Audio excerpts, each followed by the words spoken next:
next trick is called static straw. To perform this trick I've got Catherine here. We've got a few straws here and I've got a couple of bottles just to help me demonstrate the effects. I'll use one bottle for now, we'll come back to that one shortly. Choose a straw, doesn't make a difference. Excellent.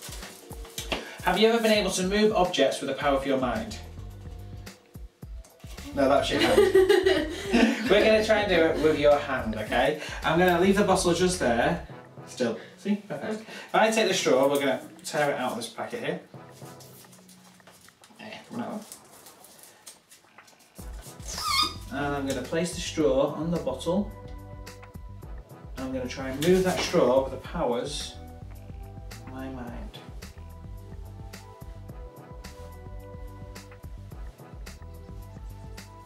I want to move it the other way now. It's magic. Always like to know how it's done. Okay. It's pretty cool. At the moment, there'll still be the ability for me to move this with my mind. I'm not even going to touch the straw. I don't need to touch it, I'm going to make it move just because I want it to, and I can make it go faster and faster and faster. In fact, I should maybe make it tip over.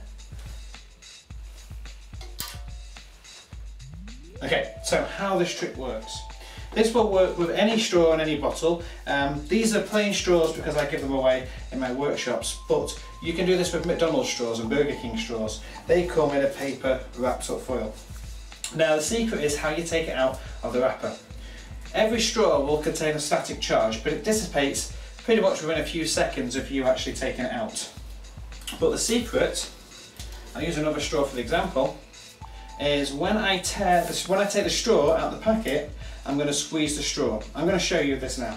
I'm going to tear open the end, just so I can get to the straw, pinch the straw, and with the other hand, pinch the paper.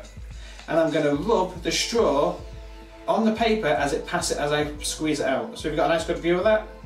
If I squeeze it out, you can see that it's creating a static charge. And this straw is now statically charged.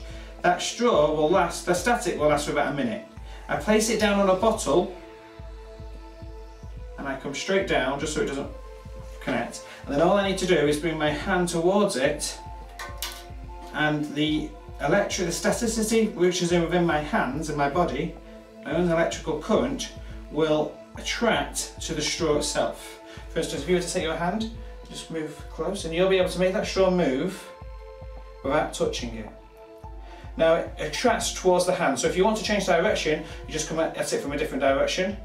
And if you use two hands on either side, you can actually speed up the process. So that one, I go there, and that one go there, or whichever way. That's it.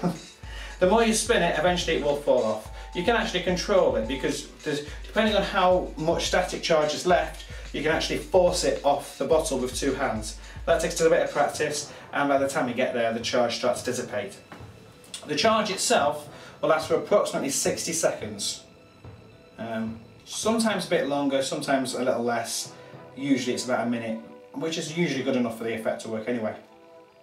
You can, in theory, recharge it. If you're wearing nylon, then all you need to do is rub it against your clothing, and that will recharge the straw. There are other techniques like rubbing it on your hair, but it doesn't work for me. So some people might be able to rub it on their hair and get the straw to be static again. The second time you charge it usually only lasts 20 to 25 seconds though, so just one interesting thing to note. But that charge will remain in that straw. It's starting to dissipate now, but you can see it's still moving, it's not going as fast. And I think what we'll do is when you can see it teetering in this point, you can see it's teetering on the edge of the bottle. So I want it to fall off. Now I could make it spin, or I could try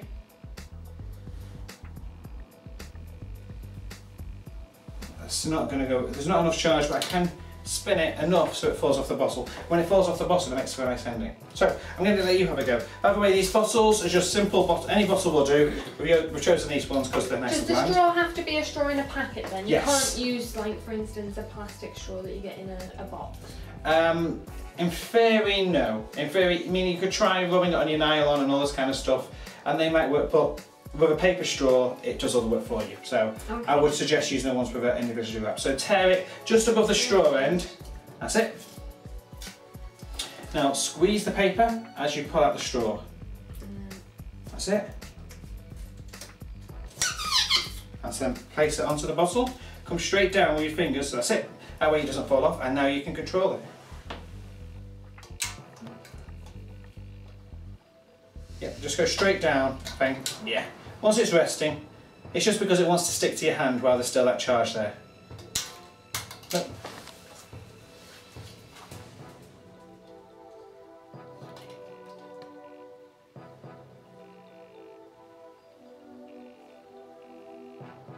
And this is a really cool trick. It's great to do at McDonald's and Burger King when you're just literally resting on the table. If you've got a bottle with you, it's perfect because a bottle is a nice point for the straw to balance on.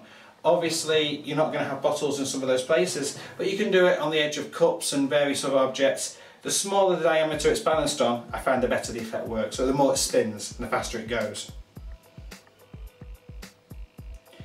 And then when you want to, try not to touch the bottle. when you want to, you just spin it, try and make it go fast enough, or like that, exactly like that, and you can make it fall off. So that's static straw.